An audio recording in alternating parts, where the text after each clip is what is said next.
नमस्ते बच्चों, कैसे हैं आप सब। आज हम कक्षा 7 हिंदी पाठ्य पुस्तक बसंत भाग 2 से दादी माँ जो दूसरा पाठ है उसके प्रश्नोत्तर करेंगे। कुछ दिन पहले हमने जो पहला पाठ था कविता हम पंछी उन्मुक्त गगन के, उसके प्रश्नोत्तर किए थे। आपको अच्छे से समझ में आ गए होंगे। आज हम दूसरे पाठ के प्रश्नोत्तर देखेंगे जिनके लेखक हैं शिव प्रसाद सिंह। वार्षिक परीक्षाएं नज़दीक आ गई है, आप पढ़ाई में लग गए होंगे। न लगे हों तो अब लग जाना चाहिए। 2 साल होगी मौज करते हुए, वैसे ही क्रमोन्नत होते गए। तो इस बार आपको अच्छे से लिखित परीक्षा देनी है, अभ्यास करना है लिखित, ताकि न तो अशुद्धियाँ हो वर्तनी संबंधी, हस्तलेख भी साफ और सुंदर हो और बहुत अच्छे से जवाब लिखें ताकि आप बहुत अच्छे से नंबर प्राप्त कर सकें। ठीक है, तो पहला प्रश्न पढ़ते हैं हम। कहानी से लेखक को अपनी दादी माँ की याद के साथ साथ बचपन की और किन किन बातों की याद आ जाती है।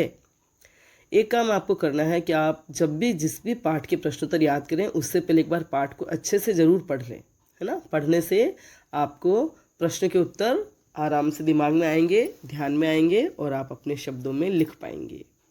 तो जो पहला प्रश्न है कि लेखक को अपनी दादी माँ की याद के साथ साथ बचपन की और किन किन बातों की याद आ जाती है। तो लेखक को अपनी दादी माँ की याद के साथ साथ बचपन की और कई बातें और घटनाएं याद आ जाती है। जैसे क्वार के दिनों में गांव के बाहर जाग भरे तालाब में धमाके से कूद कूद कर नहाना। सभी बच्चे जो थे वो गांव के बाहर जो तालाब होता था झाग से भरा हुआ, उसमें धम धम कूदते थे और नहाते थे क्वार के दिनों में, बरसात के आखिरी दिनों में, और मस्ती करते थे। बीमार हो जाते तो मतलब कैसे बीमार हो जाने पर दादी माँ चिंतित होकर दिन रात पास बैठे रहती थी और देखभाल करती थी। गांव में भी कोई बीमार हो जाता तो उसकी भी वही चिंता, वही काम और वही देखभाल। किशन भैया की शादी के समय रात रात भर गाए जाने वाली गीत, अभिनय और लड़कों को वही चादर ओढ़ाकर सुला देना, यानी लेखक और मामा के लड़के को। रामी चाचे की घटना, परेशानी में पिताजी को सांत्वना देना और सोने का कंगन निकाल कर दे देना, रामी की चाची का कर्ज माफ़ करना, शगुन देना आदि ढेर सारी बातें उन्हें जो बचपन में उनके सामने घटनाएं हुई थी या बातें हुई थी वे सब याद आ जाती है। पूरे पाठ में दादी माँ के बारे में ही उन्होंने बातें की है और दादी माँ से जुड़ी हुई ही सब घटनाएं हैं। ठीक है। दूसरा प्रश्न है, दादी माँ की मृत्यु के बाद लेखक के घर की आर्थिक स्थिति खराब क्यों हो गई थी। दादाजी की मृत्यु के बाद लेखक के घर की आर्थिक स्थिति खराब इसलिए हो गई थी क्योंकि दादाजी के श्राद्ध में दादी के मना करने के बावजूद पिताजी द्वारा बहुत धन खर्च किया गया था, इसलिए आर्थिक स्थिति खराब हो गई। प्रश्न नंबर 3 है, दादी माँ के स्वभाव का कौन सा पक्ष आपको सबसे अच्छा लगता है और क्यों। तो दादी माँ के स्वभाव का हर पहलू अच्छा लगा है। उनका बड़प्पन और रौब, सबकी हर हालत में मदद करना, बीमारी और ज़रूरत के समय, तो ये जो बातें हैं वह सब बहुत अच्छी लगती हैं। आगे है कहानी से आगे। आपने इस कहानी में महीनों के नाम पढ़े, जैसे क्वार, आषाढ़, माघ। इन महीनों में मौसम कैसा रहता है लिखिए। तो ये जो नाम है महीनों के, क्वार, आषाढ़ और माघ, ये है हमारे हिंदी महीनों के नाम, हिंदू महीनों के नाम, जिनके में आप, क्योंकि आपकी आदत नहीं है इन महीनों के बारे में, ज़्यादातर हम अंग्रेजी कैलेंडर के हिसाब से चलते हैं। तो मैं आपको वो भी बता देती हूँ महीने, और फिर इनके बारे में कि मौसम कैसा रहता है वह भी बता देती हूँ। तो जैसे क्वार का महीना है उसे आश्विन मास भी बोलते हैं। ये सितंबर के अंतिम और अक्टूबर के जो प्रारंभिक 15 दिन होते हैं उसमें आता है। मतलब सितंबर के आखिरी 15 दिन, 15 से 30 सितंबर, और अक्टूबर के 1 से 15 अक्टूबर तक का जो समय होता है वह क्वार का मौसम होता है ना, क्वार का महीना होता है। तो ये वर्षा का अंतिम महीना होता है और इसमें आकाश एकदम साफ रहता है, नीला रहता है, कोई बादल नहीं छाए रहते हैं, न कोई आंधियाँ चल रही होती है, न लुएँ चलती है। मौसम एकदम सुहाना सा रहता है और सर्दी की शुरुआत होने वाली होती है। ठीक है। अगला है आषाढ़। यह होता है जून जुलाई में। तो जैसे 15 जून से 30 जून और 1 जुलाई से 15 जुलाई तक का एक महीना।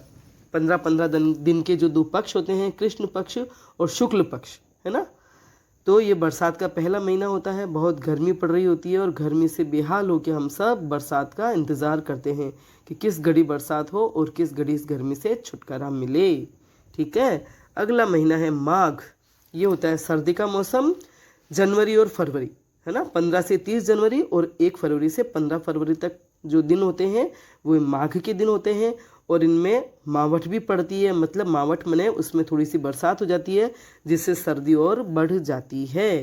तो इस प्रकार ये जो 3 महीने हैं, इन महीनों का मौसम ये आपको जो बताया है उसे आप ध्यान रखिए। अगला है प्रश्न, अपने अपने मौसम की अपनी अपनी बातें होती है।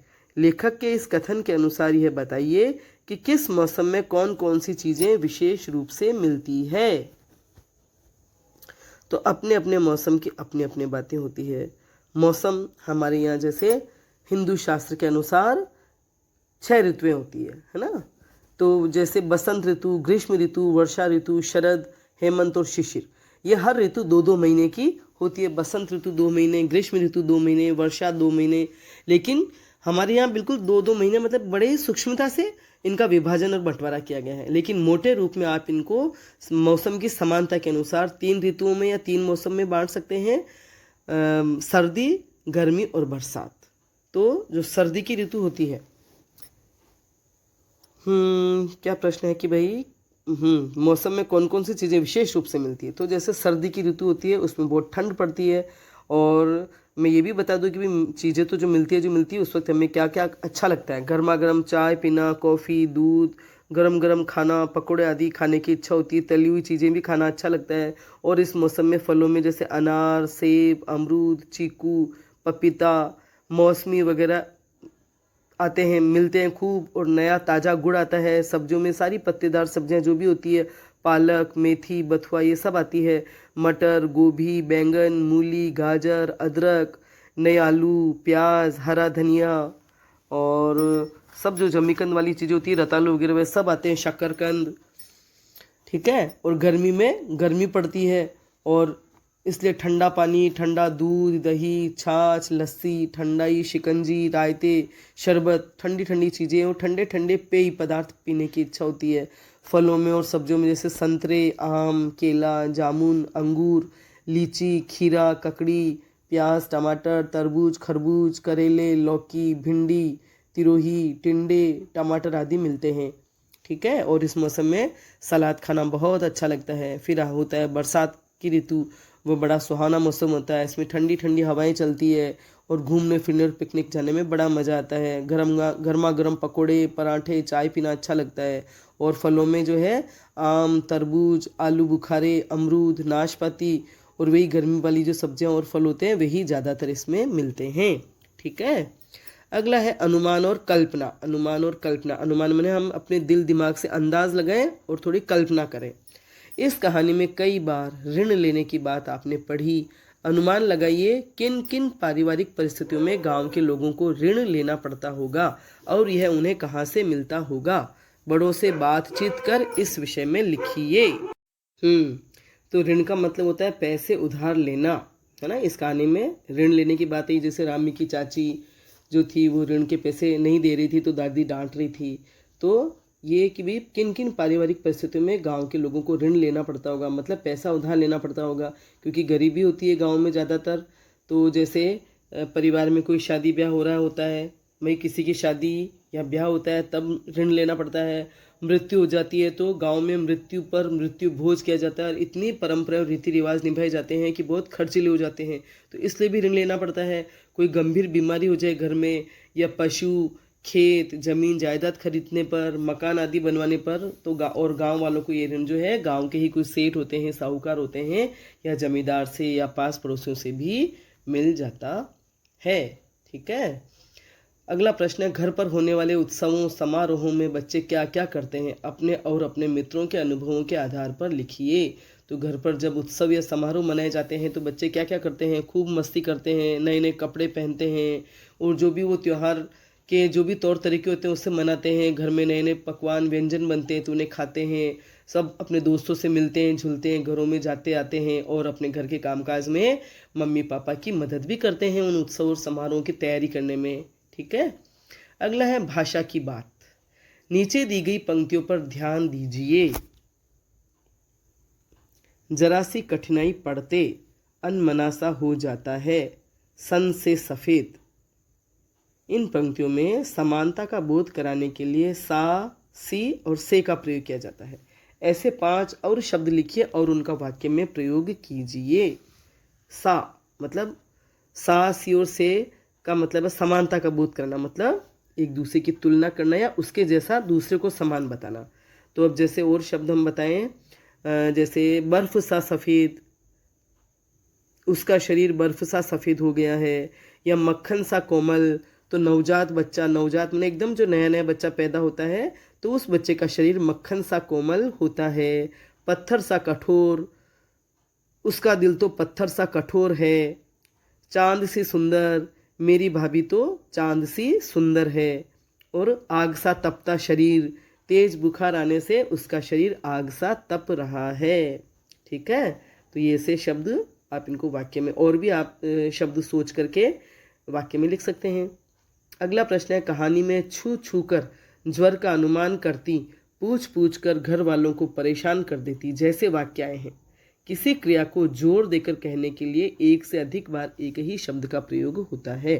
मतलब जो भी क्रिया या कार्य है उस पर जोर देने के लिए और ज़्यादा प्रभावशाली बनाने के लिए उस शब्द का एक से ज़्यादा बार प्रयोग होता है। जैसे वहाँ जा जाकर थक गया, छू छू कर ज्वर का अनुमान करती, पूछ पूछ कर घर वालों को परेशान कर देती, वहाँ जा जाकर थक गया, उन्हें ढूंढ ढूंढ कर देख लिया। इस प्रकार के 5 वाक्य बनाइए। एक तो कहा जाए कि भी छू कर देखा, तो यानी एक बार ही छू कर देखा, लेकिन छू छू कर ज्वर का अनुमान करते इसका मतलब है बार बार छूना। पूछ पूछ कर, एक बार तो एक बार पूछ कर घर वालों से कुछ बात पूछना, मतलब एक बार पूछ लेना, और एक बार बार पूछ लेना, तो उससे उस बात पर जोर पड़ता है ना, उस कार्य पर जोर पड़ता है। तो ऐसे हम 5 वाक्य और बना सकते हैं। जैसे हंस हंस कर दोहरा हो गया, खा खा कर मोटा हो रहा है, रो रो कर माँ सो गई, या देख देख कर, रास्ता देख देख कर मेरी तो आंखें थक गई, वह चीख चीख कर रोने लगी, या मैं तो कह कह कर थक गई पर बच्चे मानते ही नहीं। ठीक है, तो ऐसे उस शब्द को दोबारा बोलने से या तिबारा बोलने से लगता है कि उस क्रिया पर कितना वजन डाला गया, या उस कार्य को कितना जोरों से या जोरदार किया गया, कितना महत्व देकर के किया गया, या कितना उस कार्य के पीछे पड़ा गया। ठीक है, बोलचाल में प्रयोग होने वाले शब्द और वाक्यांश दादी माँ कहानी में है। मतलब दादी माँ जो कहानी है उसमें हम बोलचाल में कैसे शब्द प्रयोग में आते हैं या कैसे कैसे वाक्य प्रयोग में आते हैं वे इसमें हैं। इन शब्दों और वाक्यांशों से पता चलता है कि यह कहानी किसी विशेष क्षेत्र से संबंधित है, मतलब किसी विशेष एरिए, किसी विशेष प्रांत के हिस्से से संबंधित है। ऐसे शब्दों और वाक्यांशों में क्षेत्रीय बोलचाल की खूबियाँ होती है। जो भी कोई पाठ या कहानी होती है और जो लिखते हैं लेखक महोदय, तो जिस एरिया या जिस क्षेत्र के रहने वाले होते हैं वहाँ के बोलचाल के शब्दों का प्रयोग उसमें होता है। उदाहरण के लिए निक्सार, बर्मा, उरिन, चिवड़ा, छोंका इत्यादि शब्दों को देखा जा सकता है। इन शब्दों का उच्चारण अन्य क्षेत्रीय बोलियों से अलग ढंग से होता है। अन्य क्षेत्रीय बोलियों में सही है, एक क्षेत्र में इन शब्दों का उच्चारण किस तरह से होता है तो दूसरे क्षेत्र में अलग ढंग से होता है। जैसे चिवड़ा को चिड़वा, चूड़त्र, पोहा, और इसी तरह छोंका को छोंक, तड़का भी कहा जाता है। चिवड़ा को कहीं चिड़वा बोलते हैं, कहीं पोहा बोलते हैं। छोंका को कहीं छोंक लगाना बोलते हैं तो कहीं तड़का लगाना बोलते हैं। निकसार, उरिन और बर्मा शब्द क्रमशः निकास, उरिन और ब्रह्मा शब्द का क्षेत्रीय रूप है। मतलब निकास, उरिन और ब्रह्मा जो शब्द हैं हिंदी के, उनके एक क्षेत्रीय रूप है निकसार, उरिन और बर्मा। इस प्रकार के 10 शब्दों को बोलचाल में उपयोग होने वाली भाषा और बोली से एकत्र कीजिए और कक्षा में लिखकर दिखाइए। तो अब हम जैसे राजस्थान के मारवाड़ी क्षेत्र के रहने वाले हैं तो इधर के आप शब्द बोल सकते हो। जैसे घाट, एक मक्के का दलिया जो होता है उसे घाट बोलते हैं। लापसी, गेहूं का दलिया होता है मीठा जिसमें गुड़िया चीनी डाल के बनाया जाता है तो उसे लापसी बोलते हैं। बघार, ये छोंक जिसको बोलते हैं उसको हम यहाँ बघार बोलते हैं। हांडी, मिट्टी का जो बर्तन होता है, मिट्टी की मटकी जैसी हांडी होती है जिसमें सब्जियां दालें पकाई जाती है वो हांडी। गारा मने रेत या मिट्टी, ठीकरा मने बर्तन, नोहरा जहाँ पशुओं को रखा जाता है। केलड़ी, मिट्टी का तवा होता है जिस पर मक्के की रोटी वगैरह बनाई जाती है। सांठा, गन्ने को बोलते हैं। हेठी मने नीचे या नीचा दिखाना। घड़ी मने बहुत। तो इस तरह के जो शब्द हैं वे हमारे इधर की बोलचाल के शब्द हैं। ठीक है, सारे प्रश्नों के उत्तर आपको अच्छे से समझ में आ गए हैं और पाठ को भी आप बहुत ध्यान से पढ़ें और इन प्रश्नों के उत्तर याद करने के बाद आप कभी कभी लिख कर भी देखें ताकि वहाँ लिखते समय आपको कोई परेशानी न आए। ठीक है, मेरा वीडियो पसंद आया हो तो लाइक करें, अपने फ्रेंड्स के साथ, अपने सहेलियों के साथ, दोस्तों के साथ शेयर करें, मेरे चैनल को सब्सक्राइब करें, बेल आइकन भी अवश्य टच करें ताकि जब भी मैं वीडियो बनाऊंगी उसकी सूचना आपको तत्काल मिल जाएगी। धन्यवाद।